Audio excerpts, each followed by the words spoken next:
Today I'll be attempting to answer the question, what can we expect from Kondaa? I'll be discussing the layout, theming, and why this could potentially be the new best coaster in the world. All of that and more coming up. 1, 2, 3, 4, 5, 6, 2, 8.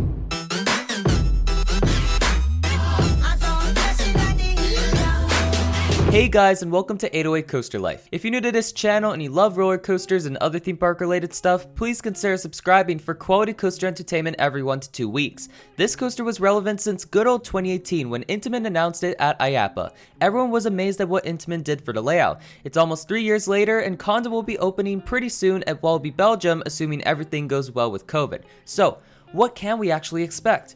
Let's start by looking at the ride experience based on what we know so far. We don't have much information right now on the theming. I mean, it seems like Intamin's revealing more information than Walibi Belgium is, but we do know that Kondaa will be in a new jungle-themed area which looks amazing from the concept art. But the name Kondaa confused me at first. Is it themed to anacondas, like Kondaa? I'm so funny. The coaster is painted in dark colors like almost every other recent Intamin coaster, and each train has 2 rows and 6 cars, leading to a maximum capacity of 24 riders per train. Average capacity, but great restraints. This ride will feature Intamin's standard over-the-head lap bars. I haven't ridden a coaster with them, but they look amazing. The stats for this ride are pretty impressive Europe-wise, but only average America-wise. With a height of 164 feet, making it the tallest coaster in the Benelux, 70.2 miles per hour top speed, and 3,937 feet of track, this coaster's basic stats are good, but the most impressive part is the 15 moments of airtime. Intamin claims this to have the most airtime on a steel coaster in the world. People, including me, were skeptical at first, but it does make sense. Voyage is a Woody, Steel Vengeance is a hybrid, and Tau Tatis got delayed to 2023. Don't you love coaster records? Anyways, designed by Camille Bilson, this layout looks sweet. And even better, Intamin gave us very specific stats on every single element on this ride. Go up a chain lift hill at a pretty steep angle, reach your max height, then go down an 80-degree twisted drop where the back row reaches up to negative 1.2 Gs. This drop should be similar to the one on Expedition G-Force, so expect a lot of whip and airtime in the back row. You start off the layout with a sustained ejector airtime hill, classic, reaching up to negative 1.3 Gs. I know how much enthusiasts love these, so this should be great. You then go into the first of a few RMC-inspired elements, a giant outer banked turn. This should give a very similar, if not exact sensation to the one on Steel Vengeance. Like Pantheon, it is a little taller and it banks steeper than Steel Vengeance, so it'll be interesting to know whether the sensation is any different from the one on Steel Vengeance. And I could see this being the best part of the ride, honestly.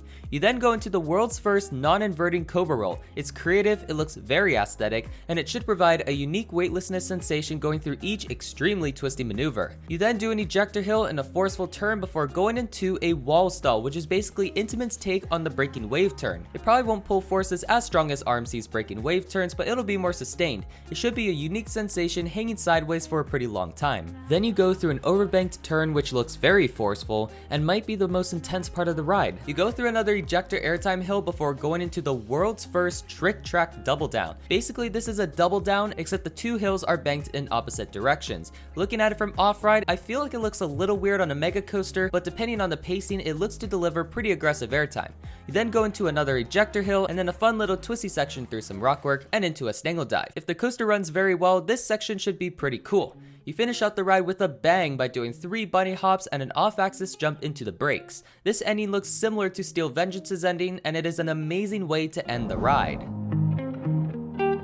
I think most people can agree that this ride has one of the best layouts in the world. The reason why it's so good is its variety. Intamin themselves said, and I quote, "It's a combination of traditional airtime hills and also elements which have never been seen on a mega coaster. It also has a variety of airtime ranging from floater to ejector airtime. This, in my opinion, is a very underrated quality of a roller coaster. If a coaster has all floater airtime or all ejector, you'll know what to expect when approaching an airtime moment on that ride. But having a variety of airtime makes it more interesting as you won't know how strong the airtime would be when riding it. It could be almost like a guessing game. I think that's one of Konda's biggest pros. The layout looks like a coaster enthusiast's dream, starting off with big elements in the first half and strong, aggressive elements towards the end. It also looks like it didn't change at all since the first announcement almost 3 years ago. This ride is a great fit for Walibi Belgium, a park that didn't really have much before this ride. As of when this video has been made, this ride is currently testing, and I do have to admit that it still needs to warm up as the ending is pretty sluggish right now. But to be fair, it is winter and this is a new ride, so I'm pretty confident that it'll run faster as summer gets closer. Based on how other new Intamins perform, this ride should be very smooth and comfortable. As I mentioned before, it features Intamin's new over-the-head lap bars. These restraints are said to be very comfortable and allow for lots of freedom as every part of your body is exposed except your lap. New Intamins are inconsistent with smoothness, but the train Intamins using usually yield smooth rides. And as I recreated this ride in Planet Coaster, I realized just how forceful it'll be. A lot of this ride's pull-ups pull high G-forces, most notably the low to the ground turn and the overbanked turn. And there will also be many lateral moments scattered throughout the layout, most notably the Stingle Dive, non-inverting Cobra Roll, and Trick Track Double Down. There's no doubt in my mind that this ride will be very forceful. Now, in order to be considered the best coaster in the world, it has to compete against a whole lot of coasters. And figuring out what is the single best coaster in the world recently got very difficult as there are many top contenders for the best coaster in the world.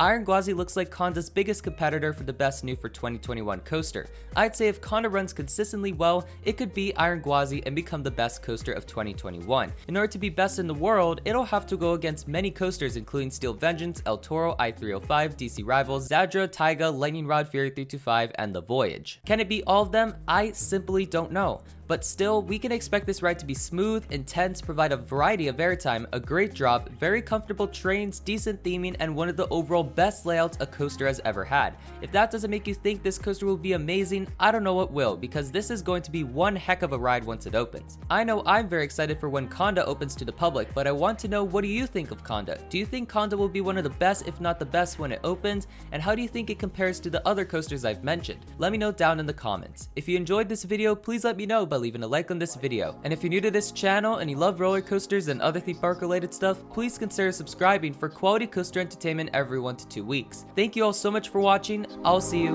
next time.